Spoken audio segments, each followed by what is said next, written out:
बुधगाव ग्रामपंचायतीतर्फे सौर ऊर्जा प्रकल्प, कृष्णाई हॉल आणि तक्रार निवारण केंद्राचा भव्य उद्घाटन सोहळा आयोजित. बुधगाव ग्रामपंचायतीच्या पाणीपुरवठा विभागातर्फे आयोजित विविध विकास कामांचा उद्घाटन सोहळा स्वातंत्र्य दिनाचं औचित्य साधून संपन्न होणार आहे. या कार्यक्रमात ग्रामपंचायतींच्या सौर ऊर्जा प्रकल्पाचे तसेच पाणीपुरवठा विभागाच्या कृष्णाई हॉलचे आणि तक्रार निवारण केंद्राचं उद्घाटन करण्यात येणार आहे.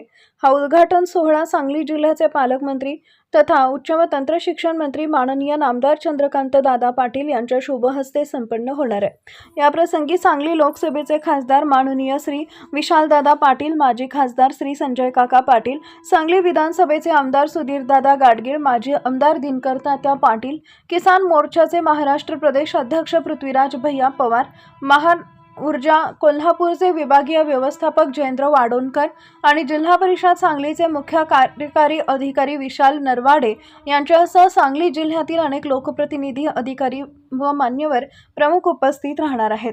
कार्यक्रमाचं आयोजन सरपंच वैशाली विक्रम पाटील, उपसरपंच अविनाश गोरख शिंदे आणि ग्रामपंचायत अधिकारी दस्तगीर लाल खान मुलानी यांच्यासह ग्रामपंचायतीच्या सर्व सदस्यांनी केला आहे. हा सोहळा शनिवार 15 ऑगस्ट रोजी सकाळी 11 वाजता ज्योतिबा नगर, कर्नाळ रोड, बुधगाव येथील प्रांगणात संपन्न होणार आहे. या विविध विकास प्रकल्पांमुळे बुधगाव परिसरातील नागरिकांना पाणीपुरवठा व तक्रार निवारणासंदर्भात मोठ्या सुविधा उपलब्ध होणार आहेत.